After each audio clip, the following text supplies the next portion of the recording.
তাহলে এইভাবে আমরা কন্ট্রোল চেপে ডাউন অ্যারো দিলে রোটা অন্তপক্ষে দেখা যাবে কতটা রো আছে। আমি আবার কন্ট্রোল চেপে আপ অ্যারো দিলাম, আবার সেই প্রথম রোতে চলে আসছে।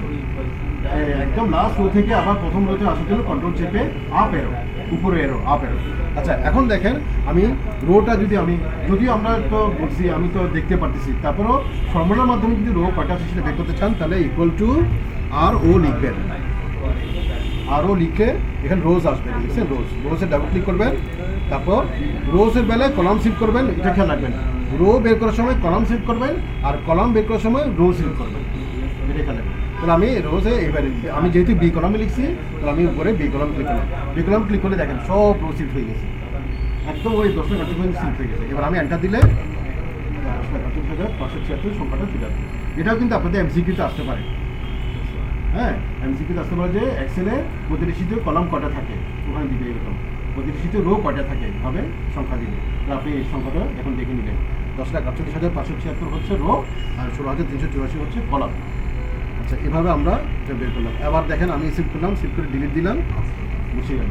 ঠিক আছে, তাহলে এরপরে আপনারা দেখেন এখানে একটা জিনিস দেখেন, আপনার সেল আছে বা টেবিল আছে। হ্যাঁ, এখানে দেখেন কিন্তু বর্ডার নাই। আপনি যখন ধরেন আমি এমন একটা হিসাব বের করতে যাচ্ছি, আমার বর্ডার আনতে হবে। বর্ডার কতটুকু আনতে হবে, মনে করলাম এ থেকে এইচ পর্যন্ত, তাহলে এ থেকে এইচ পর্যন্ত সিলেক্ট করলাম। নিচে কতটুকু পর্যন্ত হবে, মনে করলাম 11 বা 12 পর্যন্ত সিলেক্ট করলাম। করার পর আবার এখানে এসে এখানে একটা অপশন দেখেন বর্ডারে ক্লিক করবেন, অল বর্ডারসে ক্লিক করবেন, বর্ডার চলে আসবে। বুঝছেন? তাহলে এখানে এখন আমি কিছু লিখলাম, লেখার পর আবার কিছু লিখলাম, লেখার পর এখন আমি এই লেখাগুলো যখন প্রিন্ট দিব, যদি আমি প্রিন্ট দিই তাহলে এই লেখাগুলো টেবিল সহ প্রিন্ট হবে। যখন প্রিন্ট হবে, আবার আমি যদি বর্ডার না দিতাম তখন শুধু লেখাও প্রিন্ট হতো, বর্ডার প্রিন্ট হইতো না, ঘরগুলো প্রিন্ট হইতো না। এখন প্রিন্ট হবে যেহেতু আমি বর্ডার দিচ্ছি। কেমন দেখেন, আমি কন্ট্রোল চেপে F2 দিলাম, এখন বর্ডার সহ দেখা যাচ্ছে। এখানে নিচেও ঘর আছে না, সেল আছে না, লো কলাম আছে না, তাহলে ওগুলো দেখা যাচ্ছে না কেন, ওগুলোকে আমি বর্ডার দিই নাই বলে। যতদিন পর্যন্ত বর্ডার দিয়েছি প্রিন্ট প্রিভিতে ততদিন পর্যন্ত আপনি দেখবেন, এখন ততদিন পর্যন্ত প্রিন্টও হবে। এখন আমি প্রিভিউ থেকে বের হওয়ার জন্য স্কেপ চাপলাম, আবার মূল ডকুমেন্ট চলে আসলাম। সো এটার অর্থ হচ্ছে, বর্ডার দেখানোর অর্থ হচ্ছে যে আপনি যে হিসাবেই করেন না কেন, ওই হিসাবটা যতদিন পর্যন্ত আসবে, যতদিন পর্যন্ত কলাম আসবে, যতদিন রো আসবে, ওইটুকু সিলেক্ট করে বর্ডার গিয়ে অল বর্ডারে ক্লিক করে দিলাম, অল বর্ডার। আবার দেখেন আমি অল বর্ডারটা আমি যদি উঠে দিতে চাই, আমি সিলেক্ট করলাম, যতক্ষণ আমি বর্ডার করছি ওইটুকু সিলেক্ট করে আমি অল বর্ডারটা উঠে দেওয়ার জন্য এখানে ক্লিক করে নো বর্ডার পাবেন, নো বর্ডার বুঝছেন? আবার দেখেন আমি সিলেক্ট করে এভাবে সিলেক্ট করলাম, বর্ডারে এসে অল বর্ডারটা দিই, অল বর্ডার দিয়ে, ঠিক আছে? এরপর আপনি এখানে আমি যখন আবার লেখাগুলো সিলেক্ট করে এডিট করে দিলাম। আর এখানে এক্সেলে রো কলামকে বড় ছোটো করা এটা একটা বিষয় আছে। যেমন ধরেন আমি এখানে একটা লেখা লিখলাম, টোটাল, বড় হাতে লিখি, টোটাল অ্যামাউন্ট করতে পারে না এই নামে একটা কলামের নাম। এখন দেখেন এই কলাম থেকে একটু বাইরে চলে গেছে না, দেখাচ্ছে বাইরে, কিন্তু তার মানে ওই কলামটা ছোটো হওয়ার কারণে লেখাগুলো বাইরে দেখাচ্ছে।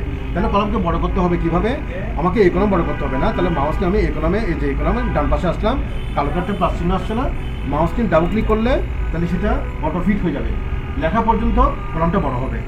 আর আপনি আরেকভাবে বড় করতে পারেন, যদি ডাবল ক্লিকের প্রবলেম হয় তাহলে আপনি মাউস নিয়ে এখানে আসবেন, এই কলামে এখানে ডান পাশে আসবেন, কালো কার্ডটা প্লাস চিহ্ন আসছে, এবার বাম বাটনটাকে চেপে লেখা পর্যন্ত এসে টেনে দিবেন। তাহলে এইভাবেও কলমটাকে আমরা বড় করতে পারবো।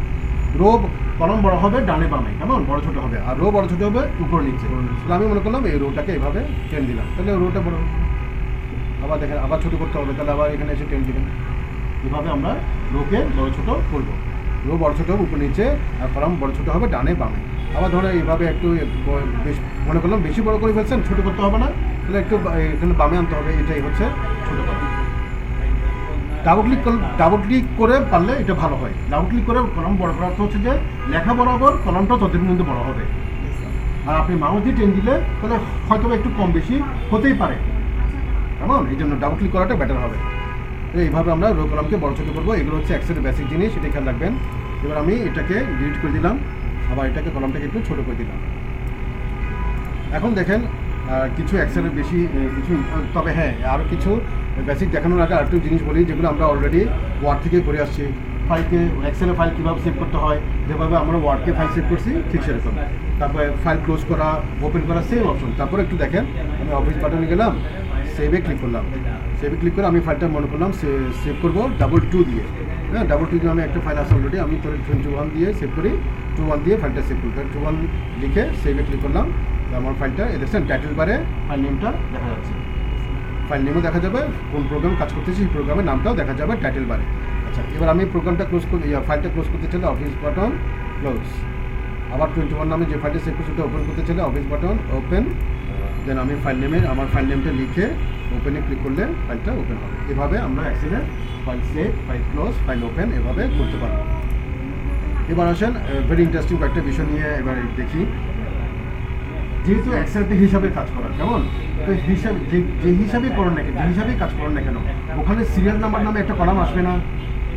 হ্যাঁ, সিরিয়াল নাম্বার আসবে না। এখন সিরিয়াল নাম্বার তো আমার সিরিয়াল নাম্বার আনতে হবে, তাই না? তো সিরিয়াল নাম্বার কী হয়, যেমন ধরেন আমার একটা কলামের নাম হবে সিরিয়াল নাম্বার, তাহলে SL ও সিরিয়াল নাম্বার লিখলাম। এখানে আমাকে বলা হলো যে 1 থেকে মনে করলাম 1 থেকে 20 পর্যন্ত সিরিয়াল আনতে হবে, 1 থেকে 20 পর্যন্ত। তাহলে দেখেন 1 থেকে 20 পর্যন্ত আমি টাইপ না করে কীভাবে সিরিয়াল নাম্বারটা নিয়ে আসি সেটা দেখেন।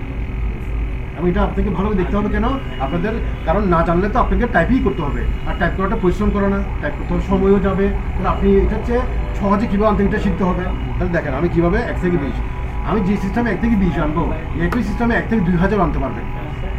কীভাবে দেখেন, তাহলে 1 লিখলাম, তারপর এন্টার দিয়ে 2 লিখলাম। এবার আমি মাউস নিয়ে 1 এবং 2টাকে সিলেক্ট করলাম, সিলেক্ট করার পর মাউস নিয়ে 2 এর নিচে আসলাম। এবার মাউসের বাম বাটন চেপে দিলাম, বুঝছেন? যতটুকু টেনে দিচ্ছি ততটুকু সিরিয়াল নাম্বার চলে আসছে, মানে কত সহজে।